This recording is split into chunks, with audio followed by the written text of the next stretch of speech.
Man, we come together. Welcome back. Turn Two Terribles. We are back. Thank you, Jordan, again for coming on. That was a very, very awesome interview. We have another awesome interview lined up here. We're gonna bring on our next guest. Jeremy, you wanna introduce him? Yeah, we're gonna have Nash Ely on here this evening. 358 driver here in Central PA. Kind of continued theme here the last couple of weeks. 410, 358 combo, and he dabbles in a couple in something else too. So we're gonna get to know him a little bit. This will be a little bit of an journey for all of us to learn a little bit about Nash. So let's bring him in here. We'll get him going, not to keep him up too late. We're going to hear about his journey here the last week. So welcome in, man. Thanks for coming in. Yeah, man. Thanks for having me. So we're actually sorry, all of us are a little distracted right now. We're all watching what's going on in this Bills Bengals game, man. It's Yeah. Played football myself, and all of us have been around it. Part of it. It's not like any of us are not familiar, but that's scary. Prayers to him and his family. Hopefully, he ends up okay there. So, hey, man, welcome. So we're going to do kind of what we've been doing with everybody each week and get to know you a little bit. You're a younger guy, but I got to meet you this year for the first time. I got to take some awesome pictures of that beautiful red, white, and blue race car, and it stood out to me from the first week I saw it as a newbie to photography, and I was like, man, that thing just it just shines right, whether it's day or night. And I will continue the theme of white race cars are the best race cars when it comes to a photographer's camera. Not even me, just the camera. The camera's like white race cars. So that's where I first got to know you. And I kind of was like, hey, check this out. This is pretty cool. Because at that time, even I was amazed. Like, look what I did. This is kind of neat. So, and 358 Garage, I got to know a lot of those guys. So tell us a little bit about your history and your background. I think I have a little bit of knowledge, but I would really like to hear it from you. Yeah, sure. So I'm a fourth generation race car driver.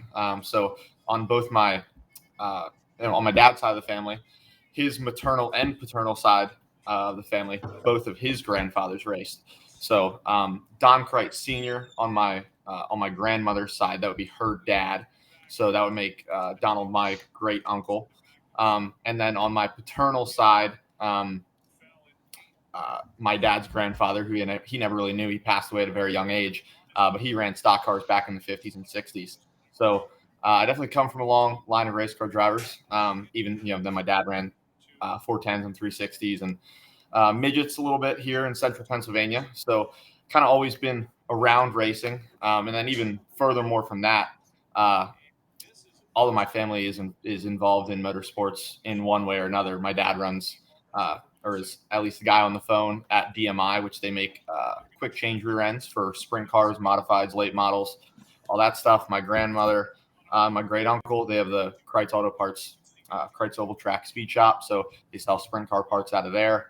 My grandfather, he's a self-employed fabricator. So he does a little bit of everything on fabrication, but he definitely focuses more on the racing side of things. He makes, even just on my car, all the front axles, bumpers, Nerf bars, wing trees, W-links, you name it, he can do it. So we've got a full machine shop, manual machine shop. He welds, does all that stuff. So, and then myself, I work for Hyper Racing here in Lewisberry. They make 600 microsprint chassis. I more specifically run their fuel injection department. So I can do anything from build injection systems to dyno engines, tune them. I do all the wiring side of it. And if you call up the Evo fuel injection line, I'm the guy that's going to answer the phone, talk you through your problem, sell you something, get you faster, whatever it is. So, but I guess I didn't really start racing myself until a lot later than a lot of kids nowadays. Obviously like Jordan just said, he started at 20. He's really late. But a lot of kids that when I did start racing, when I started racing against them, they had already been racing since they were 4 or 5 years old. So I started racing when I was, I think 10 or 11, something like that, running go-karts. My dad was still racing at the time for a bit. So it was more so just kind of like a one night a week kind of thing. And then when my dad retired in 2015 and stopped racing himself, then we kind of got a little more serious and more involved in my racing as much as I can in the 600 ranks. So did that for 5 years, and then I guess it would have been 2021 was my first full year running a sprint car, and I did that USAC East Coast circuit all of 2021. Ran every single race they had. Really enjoyed it. It was a lot of fun. Then about halfway through 2021, we put a wing car together for the first time to run. What we planned on being was going to be a couple URC races, and ended up losing a motor running the USAC East Coast deal, which was actually my winged motor at the time. So then I met another gentleman, Rick Miller. He had some 358 engines that weren't being used at the time. So he said, hey, you've got the car, I've got the motors. Would you want to put one of my 358s in, run some race at the end of the year? And that's kind of how I got to 2022. And last year ran the whole 358 deal and love it. It's been a really good deal. So many things there. Give me one more time. Do you have a Kreitz in your lineage? Yeah. A grandfather? So he would technically be my great grandfather, would be Don Kreitz Sr. So this would be on my dad's side of the family. His grandmother's his mom's name, would be maiden name would be Kreitz. So her dad was Don Kreitz Sr. Her brother would be Don Kreitz Jr. So he would be my great uncle. So there is some Kreitz lineage in my family. So you had no options other than to drive a race car. So, okay, got it. Check. That was always meant to be, clearly. So for hyper racing, you said hyper racing builds 600 micro chassis. How does the fuel injection become a part of that? So is that normal where a chassis manufacturer also does in-house engine type wiring? Like, how's that work differently than like a Maxim, right? Yeah, so the micro world is kind of a little bit different than the sprint car world. The sprint car world is, I guess, easier to explain the micro world. A lot of the guys that I deal with, so I don't sell cars, I don't sell the parts for the cars. I don't really get involved in anything on the car side of things. I pretty much just exclusively handle the fuel injection side. But a lot of the customers that we deal with, they want to call up and they want to order a race ready car. So they want to get, they call up, they say, I want a race car to, we give them the options. This is what you can do. And they say, okay, tell me when it's ready to get picked up. So we will build the car, bare frame, actually assemble the car as, a roller. I sell engine packages, do the whole deal. So we'll go out, buy the engine for the customer. We'll deal directly with the engine builder. We'll actually install the engine in their car, plumb it, wire it, put it on the dyno, tune it. So when they get it, you literally could leave hyper racing and go to the racetrack that day. I mean, it's really as easy as that. For whatever reason, the sprint car side of things, I don't know if nobody's just necessarily capitalized on it yet. But a lot of those people are much more kind of individualized. They want to go. I don't know why it's that way. I guess I don't know. I think probably if I had to take a guess, we definitely get a lot more people. And I've even noticed this just over like the course of the last year, especially with things streaming like Flow and that kind of thing. After the shootout last year, they would call me up and say, we've never raced anything. My boy and I, we watched the Tulsa shootout on Flow and we want a micro. And they say, they know if they come to us, we can offer that support to somebody that's never raced before, how to set it up, how to maintenance it. They don't necessarily have to build it. They buy it from us pre-assembled so they can see how it's supposed to go together. It's kind of I don't know why it's different, but it is. Yeah, that's kind of what I was thinking is why that might be. I mean, I think that, you look at micros, it's sort of a ladder, of a micro. You start from something else, you get into a micro, you leave a micro. So it's like, well, I'm not going to spend 15 years of my life racing micros, either my kid or myself or anyone else. So, hey, here's what I want to do. Here's his next step. We're not going to ever do a career in these, so I don't need him to learn how to build these things. I just want him to learn how to drive and get the experience. That makes a lot of sense to me. I think you get up into the full size cars, it's a little different where everything's so specialty and everything is so you could be you can build it, right? You can go a little less expensive on this and you can spend your money on that, and you have different people. So, DMI, they want to get into building chassis, but DMI may not have a specialty in building the best this or the best that, where a guy in a 358, a 410, a 305 is like, no. I know that that's better than that, and I know that that's better than that. So I can understand the fragmentation a little bit. That's probably where my brain goes. But also, I'm thinking, man, 305 World Race Saver. Like you might be on. See, look at this. Business plans right now, my guy. Yeah, no, and it's kind of weird too. You get much more of the micro racing is much more. I like to describe it as like clicky sort of thing. Like when I went to the Tulsa Shootout, you walk down the aisles, you've got the driven aisle, you've got the 10J aisle, you got the hyper aisle. All the hyper guys are together. All this company, they're together, and those guys, they only order their parts from hyper racing. They can get everything from hyper racing. Doesn't matter if it's tires, the chemical, the oil they put in their car, you name it, they buy everything from us. Or the D1 guy, they order everything from D1. It's much more clicky versus you don't really have that in sprint car racing. It's like, this guy runs Maxim, this guy runs Triple X.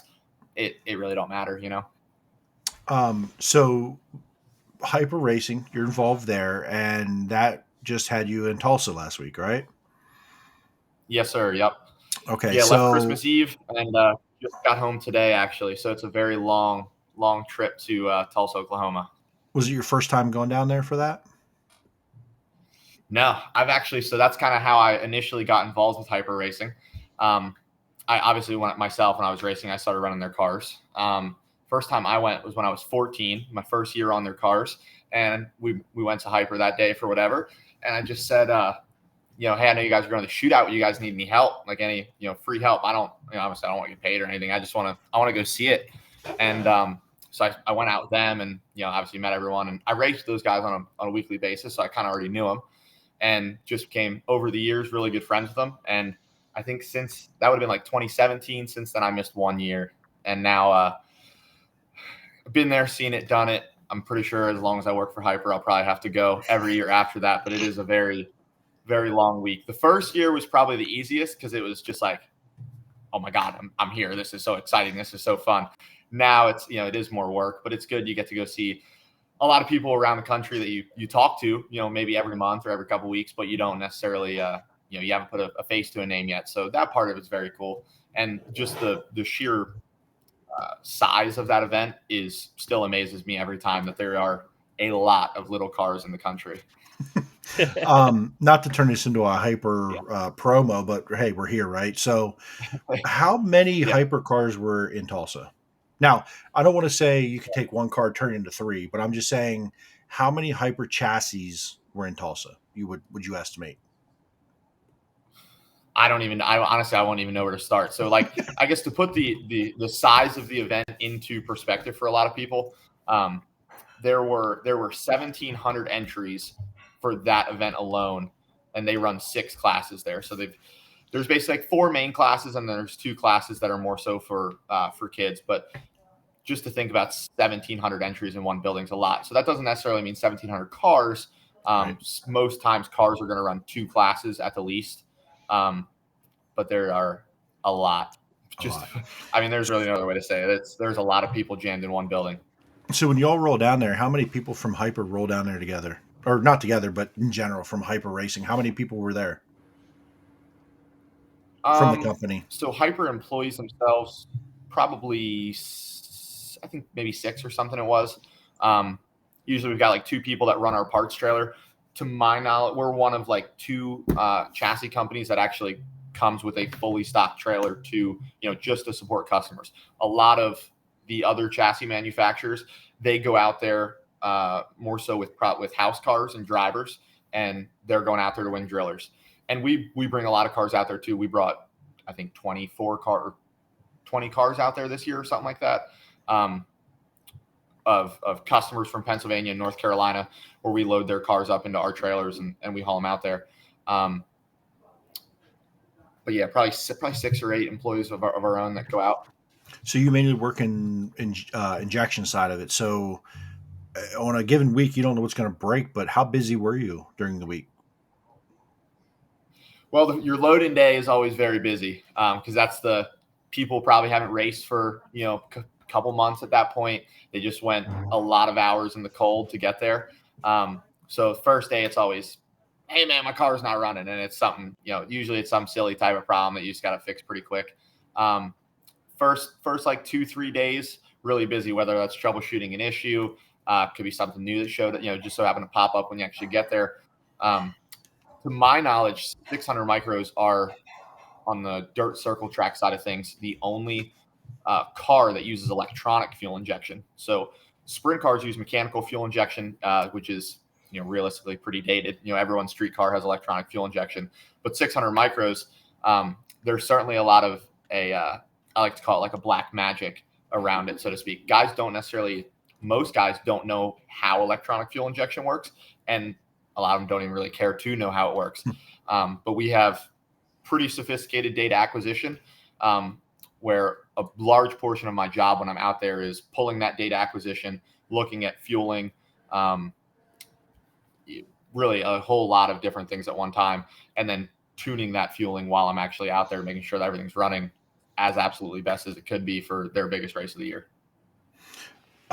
Okay, so let's get back to your career a little bit in driving, because that's why we're here. I wanted to learn that myself. Like, I when I heard you're going to be in Tulsa, and by the way, full disclosure, Facebook Nash, and I'm like, oh, Tulsa, are you going like as a fan? Like, what? I didn't even know you worked for Hyper, so here we are. Shame on me.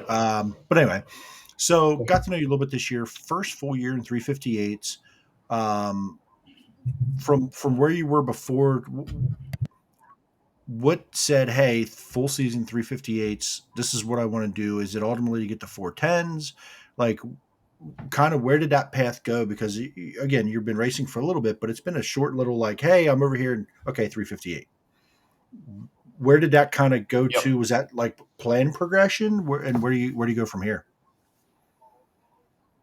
It wasn't really planned.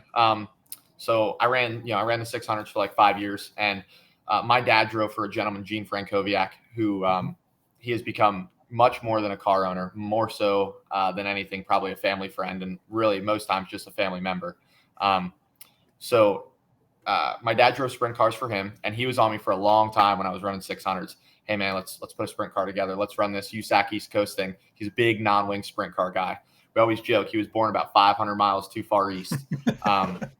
But so he was on me to do that for a long time, and I actually I kind of put the sprint car thing off for a while because I really enjoyed the 600s. It was something my dad and I could do. I didn't need to show up with a crew. I could maintenance on myself the whole way throughout the week. I didn't really need anyone's help, all that stuff.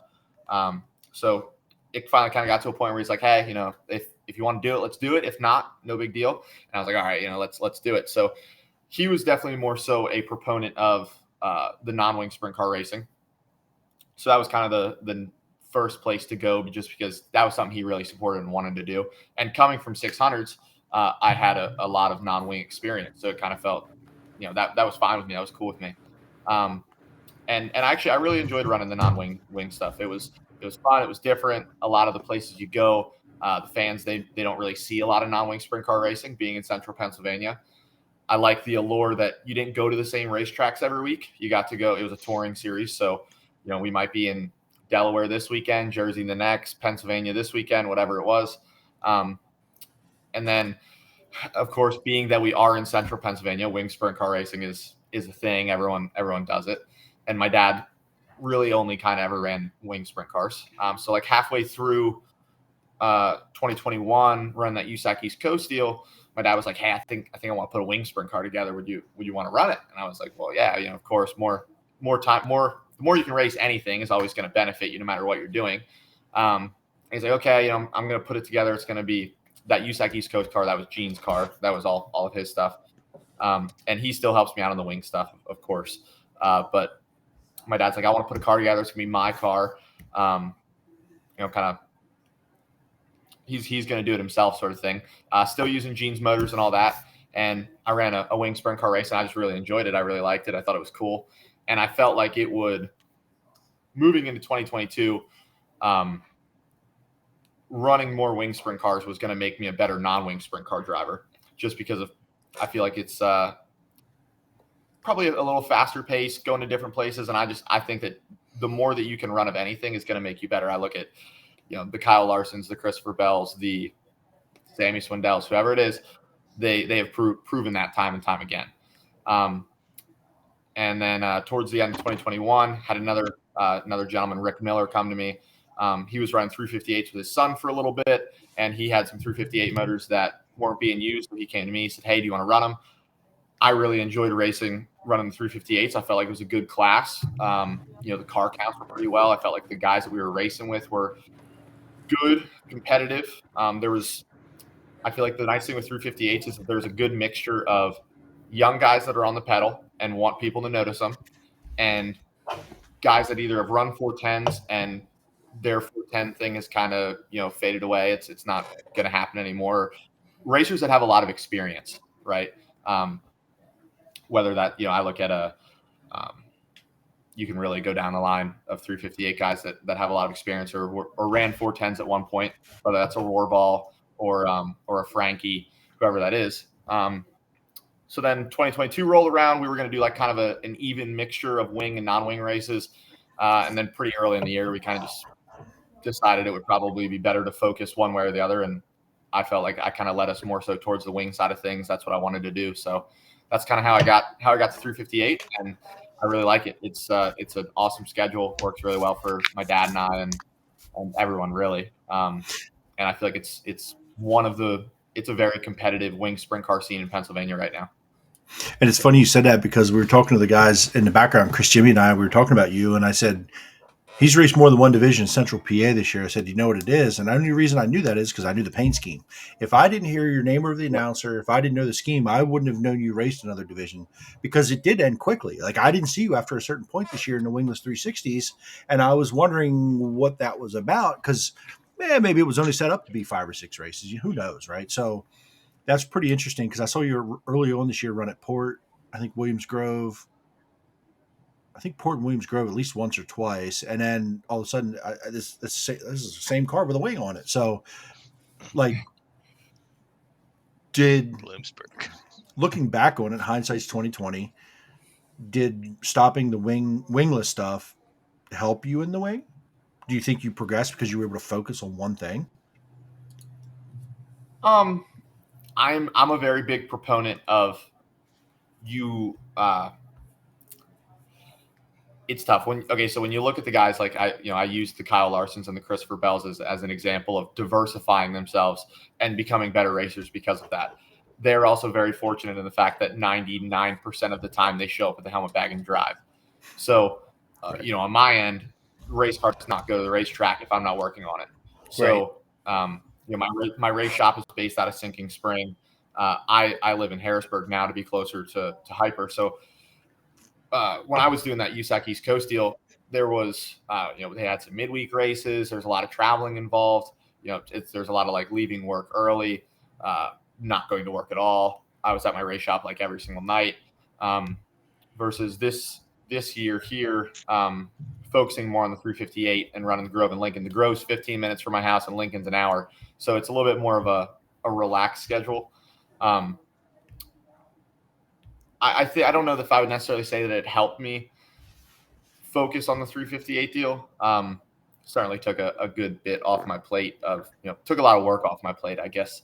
But I still think if there was 2 of me, right, or the crew was doubled, or I didn't have to work on them as much, which I don't even know if I'd really like that. But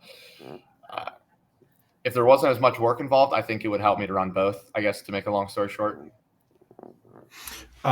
So I watched your season, and you're pretty damn competitive, and you're a lot of speed in that car, and you haven't had a ton of experience in it. So, you have laps, but again, a full size sprint car, wing, 358 division, Lincoln Speedway, it's a damn competitive class of cars, and you can hang there with the best of them. What do you think helped with your success there? That learning curve made it shorter. Just was it your experience in watching all those years? Was it like, hey, it's just I don't know, I just do what I see and it feels good. I just that boggles my mind how talented you guys are with like limited experience and going against divisions like this. Well, I mean, I'd have to mostly, I'd say probably my dad and my grandfather. So, my grandfather, he's worked on race cars since he was a kid. He was, he worked with my great uncle Donald back in the day. especially when they were racing all the time. So that was back in the mid '80s. They were, trying to run the Outlaw Tour just themselves. He's been involved in the sport since the mid '80s, so that's 30 some years at this point. He's been around the block, seen a thing or two, knows a thing or two.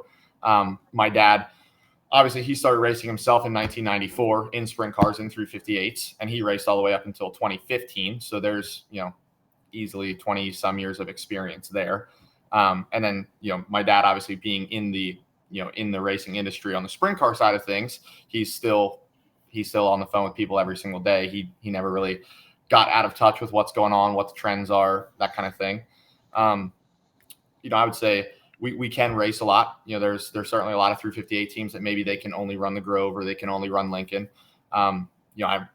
We do the full schedule. We run every race we can, whether that was the Grove, Lincoln, that race at Susky this year, the 2 at Path Valley. If there's a 358 race, I'm going to be there. Probably, I'd have to look at my dad's experience for sure. There's a lot of times this year I get out of the car and I'm kind of hanging my head and he just laughs at me and I'm like, what are you laughing about, dude? We're terrible, the last like 10 laps or whatever. And he's like, Sonny, lap 10, I just wish I could have thrown a timeout and been like, you got to fix the, X, Y, Z. Cause he's seen it. He's done it. He did it himself. He knows the pain, knows exactly what I did wrong. So he takes a lot of on the drive home that night, what did I do wrong? Well, he probably had an answer for me before I even got out. So it's a lot of years of experience behind me that definitely make it a little easier for me. So I'm sorry, I get when you start to talk, these guys get going. I'm like, man, that's like 3 more questions I got. So with Dad's experience, and he stopped in 2017, you said 2015 yep. Stopped racing. Is he? I don't know your dad's history a ton. He was a Port Royal, Williams Grove guy mostly, and that was before I was going to Port Royal a lot. I was a Lincoln guy. I live in like almost Maryland, so like I stay south.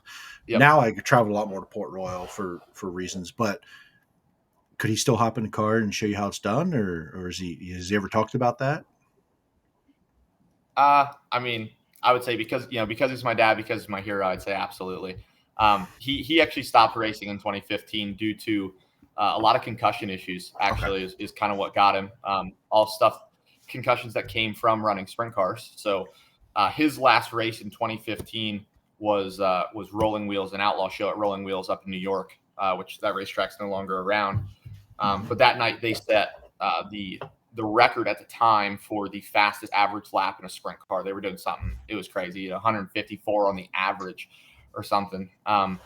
And he had battled a couple issues earlier in the year, kind of shook it off, didn't really think much of it, and then really kind of showed its head there. He just couldn't really do it anymore. He would experience a lot of symptoms while he was racing that bothered him. Kind of like seeing things in fast forward was the best way he could describe it to me. And I was starting to kind of get to the point too where I was ready to race a little more seriously, or he felt like I probably needed to start racing more seriously if I wanted to do it in the long term. So yeah, that's kind of how that all worked out. So I've asked him actually multiple times, more so. The last time I asked him that probably was in like 600s. We had 2 cars going at the time. I'm like, oh man, why don't you why don't you race one night? I'd love to just help you out for a night. And even if you go ask him now, he's got no desire. He did it, saw it, lived it, faced himself. He's just he and there's a couple other like podcasts my dad's on and stuff. He tells people all the time, he's like, I have just as much fun racing with my boy as I do racing myself. So that's interesting because you don't hear that a lot. You there's that drive to always do it. And it sounds like he's so connected and he has his own thing going on as far as maybe not behind the wheel, that it's different for everybody. But man, like I can't imagine probably being in his shoes of like, I don't know. I guess it would be different, right? Where the injury stuff is obviously more important. Health is more important, but it would be like, man, that drive just doesn't go away. But he's obviously fulfilling that drive within your career a little bit, within what he's doing with the business. So that's pretty cool. So 2022, you got the Rookie of the Year at Lincoln, right? Is that what I saw? Rookie of the Year at Lincoln. Rookie of the Year. Which is a feat in itself with that field and the amount of rookies that came into that division. that has speed and some experience, and not in 358s obviously, but that division I think is going to be more of a pipeline and feeder than it ever has been. And listen, I'm just a fan. I'm a big dummy, but that 5x5 wing, that square wing, I think has made it a true, more than ever, feeder division to a 410, just for driving habits alone. Even if we have weird engine combinations and we're not 360s around here, would you agree with any of that? I mean, I asked someone that, who did I ask that the other week? And they were kind of like, well, they were 50-50 on. I believe it's more of a feeder series now than it ever would have been in the past. What do you think? Yeah, I mean, I think I would probably have to agree with that. I think, there's a lot of allures to the 358 thing. Yeah, I think, probably going to the weird wings thing was kind of before me, of course. But I think that probably helps make them look. People like the fact that they look like I don't want to say real sprint cars, but No, the weird wings definitely probably threw some people off. Yeah, I'm sure that also did do a lot of weird stuff, driving habit style. I think it is certainly turning into a really nice feeder division. You see a lot of guys step up from 600s into 358s. I guess I probably see it too because I deal with a lot of those guys, at work, or I race with them myself, and then I see them get into the sprint cars. But there are a lot of 600s in central Pennsylvania. So if they want to step up to something, a wing sprint car, it's probably either a 305 or a 358. And I think the nice thing with 358 is, A, it's got a little bit more power than a 305. And B, they race at the same racetracks you're going to be racing at if you do want to make a serious push towards a 410. You're going to run the Grove, you're going to run Lincoln, maybe the occasional Susky or something like that. So yeah, I think it is a feeder division. We're seeing a lot of young guys get up, whether that's your Logan Rumsey, your Cameron Smith, your Jaden Wolf, all kids that are on the pedal and want to prove themselves, want to make sure that everyone there knows who they are. I have a question for you, and this is more of a selfish question for me because Bloomsburg's Fairgrounds is right down the road from me. You raced there last year in USAC East Coast, am I correct? Or no? Yeah. Yes, sir. Yeah.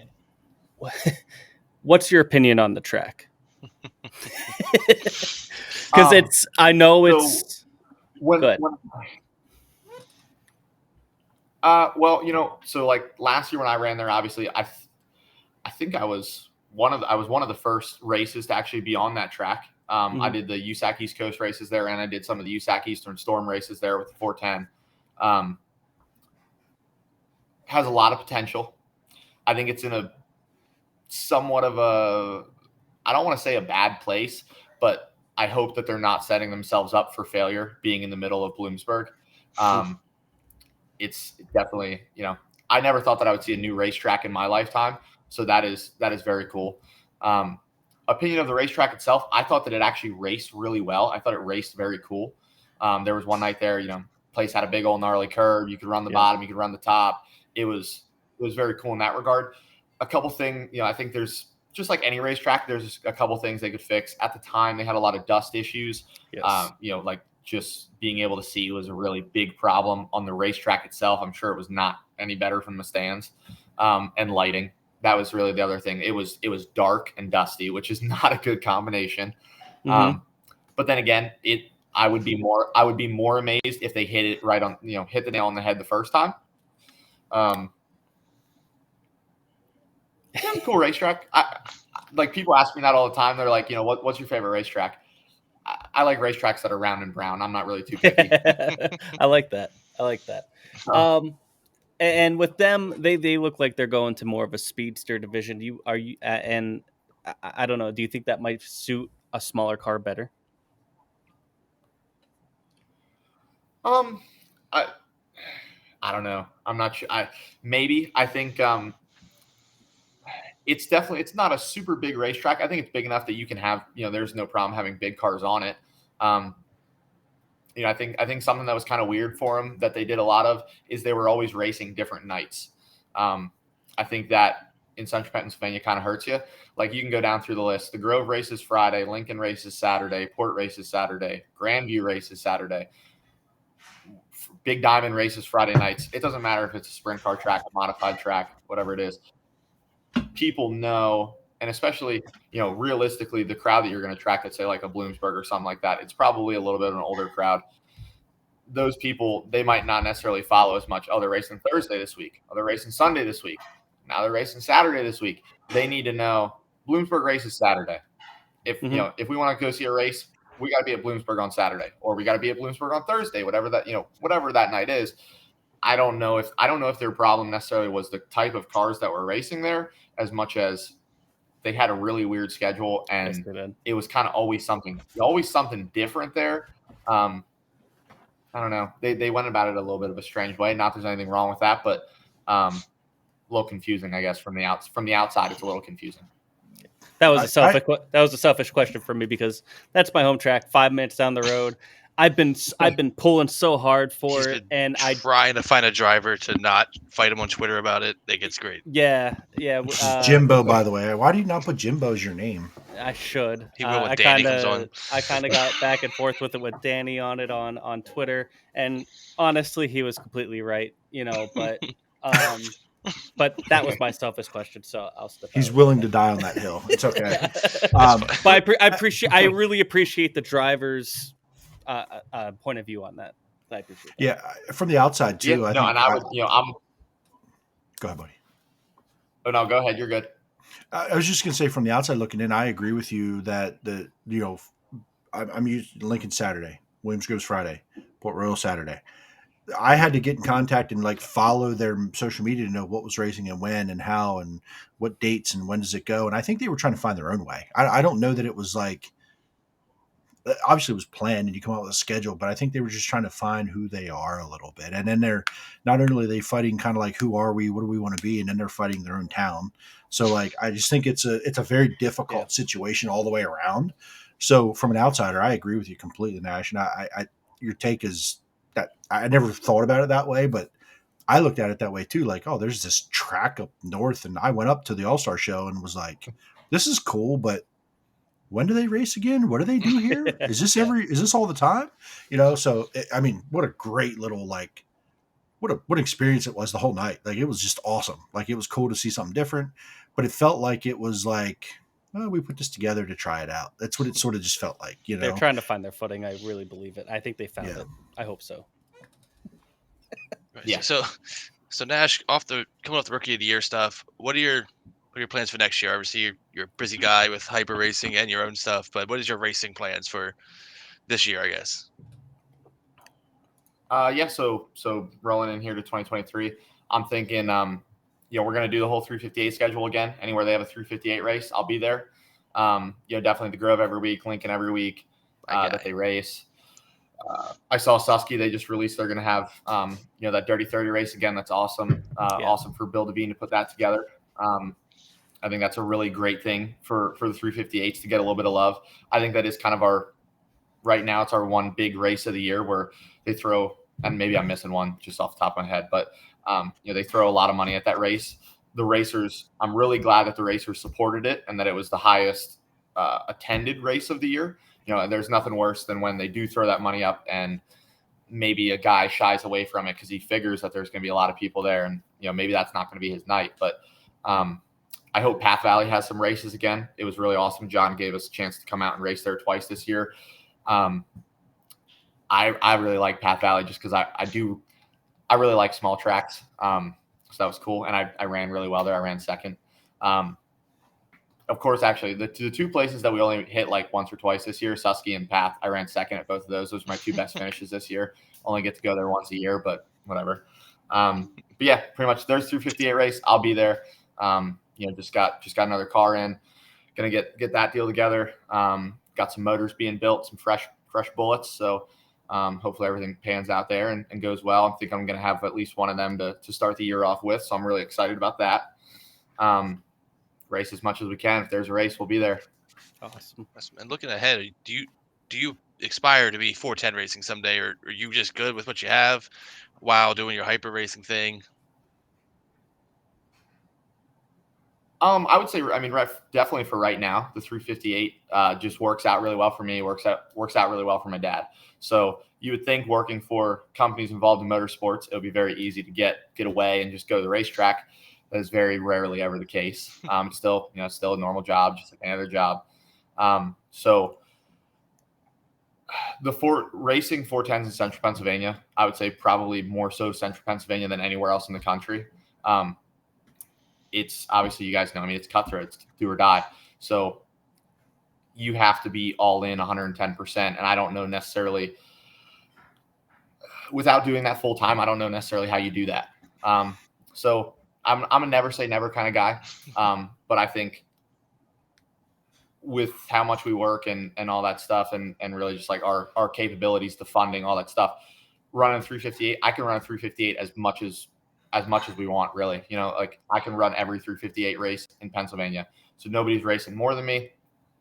That is, in my eyes, definitely a very good thing. Just like Jordan talked about a lot, during his segment, it's really tough to stay competitive if you can't race all the time. So when you have guys like Anthony Macri, Danny Dietrich, Little Freddie running 2 or 3 times as many races as you are in a year, there's nothing wrong with that. They do it because they have to do it to perform at that level, and I respect that 100%. But if you can't do that right off the bat, it doesn't matter how much money you have, what your equipment is, how hard your motors hit, if your cars are on every night. How do you really compete with that? How do you stay up on that as a driver that doesn't have experience? Maybe you can do it if you race for 20 years and then you step back and you say, I'm going to run 20 races and come out here or there and be competitive. So Lance Louise. Obviously probably my uncle's team has shown that, time and time again. But no, I'm very happy. I'm very happy doing what I'm doing. I'm a never say never guy. Maybe I'll run a 410 at some point, but the 358 thing schedule wise works out really well. And we can afford to do it. Fortunately, very lucky for that. And I just like it. I think they're really good guys to deal with. I think it's a good class, and we're racing sprint cars. So it's awesome. I look forward to finding you in the pits a bunch this year. Absolutely. Absolutely. What about URC stuff? Any dabbling there to see something different? Do something on a night that there's nothing else going on? Again, I'm a never say never. Never say never. When they do stuff like that 350, when they do that 358, 360 challenge race, like at the Grove, if they do that again, like they did this past year, I'll probably have a 360 in for that race. Hopefully those guys do get a bunch of races scheduled. And if there's an off night, we can go, we can maybe go run a URC race or something like that. But definitely, primary focus is the Grove and any 358 race, Grove, Lincoln, Path, Susky. I've heard some rumblings of some other places booking 358 races. So hopefully that happens. But yeah, I'd say not my main focus, but possibly. Of the tracks you've raced so far, anywhere, any division of anything, favorite racetrack? Round and Brown, Jeremy. He already said Bloomsburg, this. probably. No, I'm kidding. All right, Jimbo, calm down over there. I would say probably two places that I really like, and they're completely absolute opposites. I like Selinsgrove just because you get that old fairgrounds feel. Yeah, you get that old fairgrounds feel from it. There's a lot of history at that racetrack. It's badass fast. It's like you never feel like you're slowing down. You can run the top, you can run the bottom. You got a lot of room. I really like Selinsgrove just because of there's a part of me that just thinks sprint cars should be badass and fast and all that. That's a big part of us. That's a big part of all of us. Yeah, absolutely. And probably I'd probably even put this track ahead of Selinsgrove would probably be Kutztown action track. Place is badass. You could probably debate if it's a sprint car track or not. I had a lot of fun when I ran the sprint car there. That place has just always been very close to my heart. It was always very competitive in the 600s. And then when we did go run the sprint car there, I had a lot of fun. It's just very close quarters. We don't have a lot of little tracks in Pennsylvania. So that place is just very special to me. Did you junk a car at Port Royal late in the year? Was that you? Yeah, about halfway through the year, we killed one down the front stretch of Port. That's what it was. Because I think somebody was parked next to you, and I remember looking over, man, like I want to say hi to Nash, but that's not going well because they were loading the car in pieces, I think, in the trailer that night. I forget who was over there. I don't even remember who was parked next to you that I was talking to, and it didn't look like it was going very good. It might have been the night Kyle was that the URC night. Was Kyle up at port that night, and he was parked because he ran out of fuel. Kyle might have been parked next to me that night. I think you're right.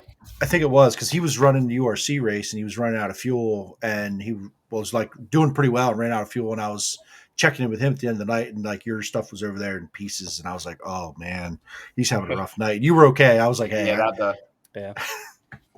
That was a tough one. Yeah. So the scheme on your car, the red, white, blue, silver. Can you pull that back up again, Jimmy? Absolutely. Who helped design that? Did you do some of the design on this thing, or I mean, it's not overly complicated, but yet it's sharp and simple and effective. Where did that come from? So that there is actually a my on my grandfather's side, his dad raced back in the 50s and 60s, and he passed away at a very young age. He was in his 20s when he passed. So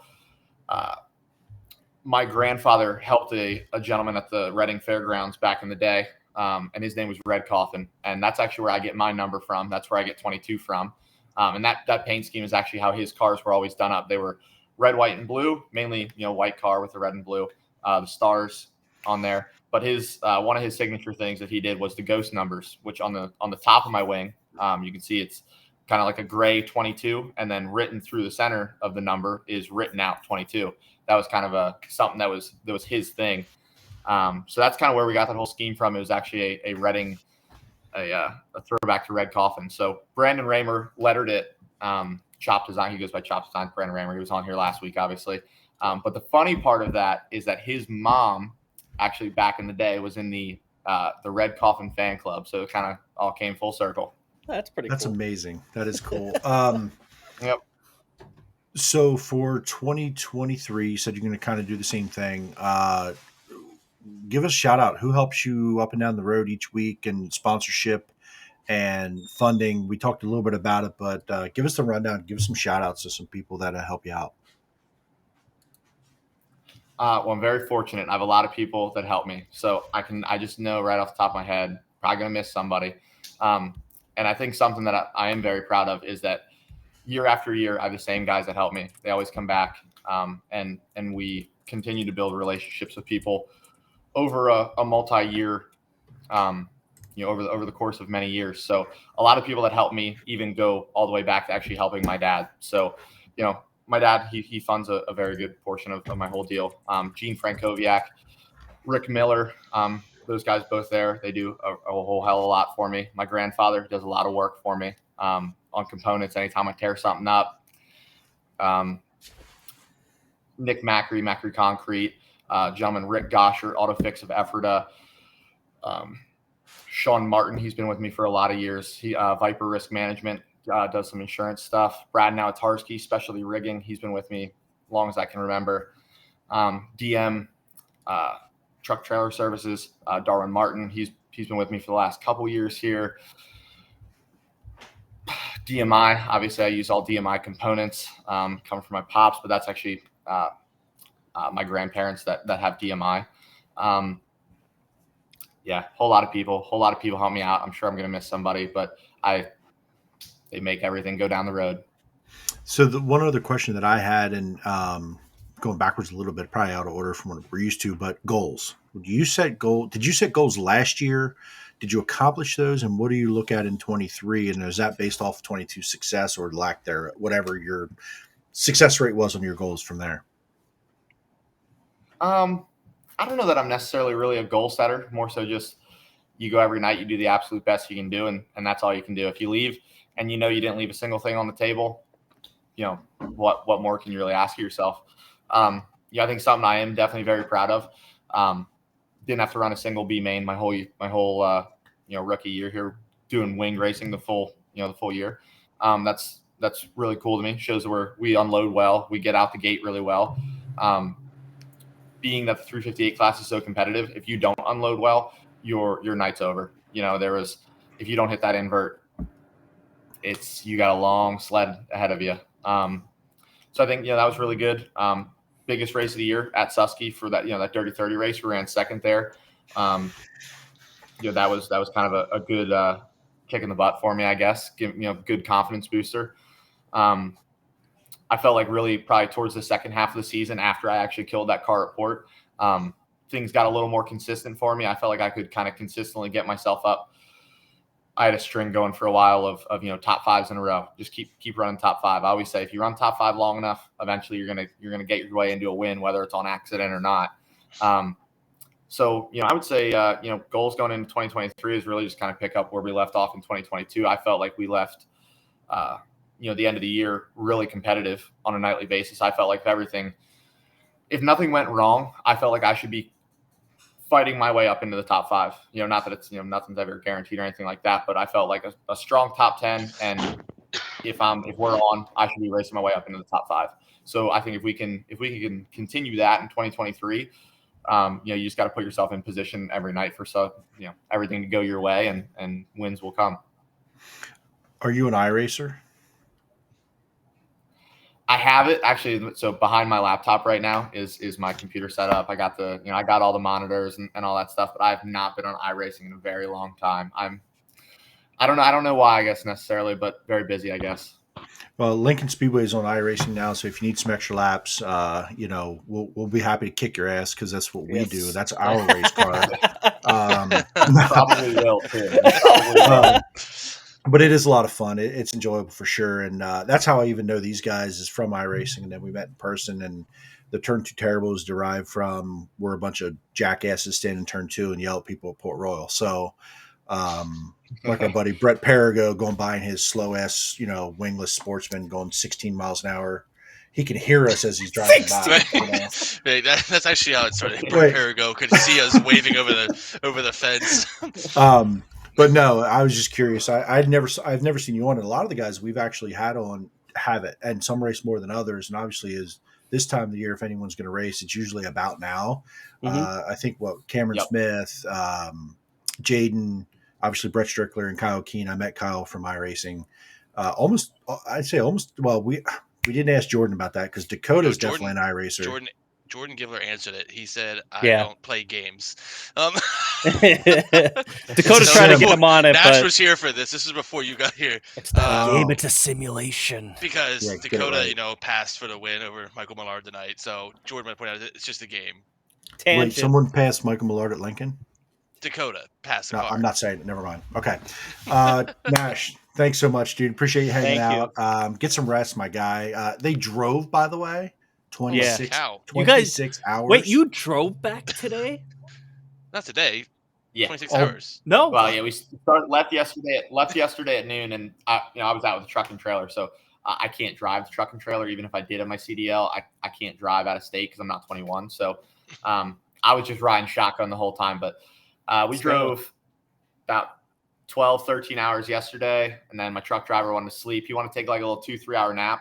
I don't know if you ever heard of like the Tulsa flu. Okay, very common thing. People go out their first time and they get ridiculously sick. Well, this guy was like hacking up a lung. So what was supposed to be like a 2-3 hour nap turned into like an 8-hour sleep in a truck stop in Ohio that I woke up at this morning. So we drove the rest of the way home today. Got home like 2 o'clock or something, 3 o'clock, and been a long last like 2 days. All right, buddy. We're gonna get you out of here. Get some rest. Thank you so much. We're going to do the same thing we just told Jordan. We're going to have you back after a Lincoln win this year. We're going to drink a beer for you because you can't yet. I'm going to have plenty more of them here ready to go. July. I was just going to say after July. Oh, man. Oh, I'm drinking beers with him after July at Lincoln. Let's go. But you could be on before Lincoln or before July. I don't know if you win at Lincoln. Yeah, that's what we're gonna hope for. Yeah, don't wait to July to win. Like, you can win ahead of time. You can just catch up in July. Yeah. Awesome. Thanks, absolutely. Dude. Get some Thank rest, you so Nash. much for joining us. Good luck. Thank you, Nash. Thank you, Nash. Hey, no problem. Thanks for having me. That was awesome. Thank you, Nash. Thank you, Jordan. Both of you guys for joining us tonight. Great interviews. Every single time. I know we say this every week, but honestly, man, I learned so much about the cars, about just the racing industry in general, everything. Every week with these guys. It's been such a great experience, and we really appreciate all these guys taking their time out. and sitting here and talking with us. And we appreciate every single one of you guys that are watching us, listening to us, joining us every week. It's been very fun. You guys have any closing thoughts? Yeah, like both of these guys tonight, man, are like cerebral. Like I got the vibe of like these are smart dudes and I'm an idiot. Absolutely, dude. Like these are Top like tier, this, man. like what Jordan talking about, kind of his path, and like he's intentional and thoughtful and like planning, and I can appreciate it because that's not my brain. I'm like, that's expensive, and I'll buy it. I'm in. It'll make me go faster. I'm in. I'm an Speed. idiot. So like, I mean, yeah, if obviously if you have the money, we talked about that, but like the way he's just his persistence about it and his thoughtfulness about it, and it's like there's no rush, to it. And then Nash, he said he wasn't 21. We didn't ask how old he was, but like this guy is mature beyond his years. Man, yeah, dude. Like his intelligence, his thoughtfulness, his family history, he has every right to be immature and kind of doing things that his age is, and he's thoughtful about his career, and that's more important than racing. And like, man, it was wild. It was amazing to me, the maturity level for both of these guys in different stages of their career. That really jumped out to me, and I learned a lot about both guys, and I'm familiar with both. But I never really talked to Nash a whole lot on race nights. And I've said this before, I'll go into pits and say hi to someone, but it's their night. They're doing their thing. I'm a fan. Hey, nice to meet you. Good luck, and move along. Like, I'm not going to stand there and just wait for them to walk over and talk to me. I'm nobody. So, but it was cool to get to know these guys a little bit more tonight. And, while we were on here tonight, and I think we have to, if we're motorsports fans. Yeah. I think we have to acknowledge it. I got notification here while we were chatting. We talked about the Buffalo Bills player, and I think that's still in limbo. I haven't looked in the last few minutes, but we also got word that Ken Block, the world-renowned automobile driver, has passed away from a snowmobile accident in Utah, I believe. Injury sustained there, so just a rough night for. That doesn't. These things don't happen. Like you don't hear about like. What a crazy night. So prayers to his family. The past hour has been insane as we've been trying to do these interviews, and I appreciate Nash was so great. Right, Nash was great. I mean, it was great of him to wait, because Jordan's interview was so awesome and went so long, and then Nash came in and met it with equal in-depth answers, and I really appreciated learning so much about him and what he's going on. But we've all had a little eye on what the Ken Block news, which is it's big for that's all of motorsports right there. He's an icon. That is a huge loss, and also we know the Bills player here, that whole situation. But thank both of these drivers, Jordan and Nash, so much. We wish them the best of luck next year. We hope to talk to them again soon. We thank every single one of you for watching us. And asking questions. Thank you for putting, if you're watching us live, make sure you're putting questions in the chat. We'll try to get them to these drivers and, and ask them these questions or whatever you guys want to hear. And if you're not watching us live and you're listening to us later, we still really appreciate it. Make sure you like, you subscribe, bring those notifications, all that stuff. All that helps us out, continue to keep this going. So thank you guys. Spotify probably tomorrow. All the podcasts will be tomorrow. And then stay tuned next week. Figure out what the plan is. Might be a little different. Might not be. We don't know yet. Yes. Surprise. Keep an eye out. But otherwise, thank you guys. Happy New Year. And we'll talk to you guys later. Have a good night. Take care. Night second place finisher. Plenty of fans here, Brett, and a solid second place finish. Yeah, I got to shout out the Turn 2 Terror Boards over there. They're all a bunch of good guys to hang out with, talk to. I really like them.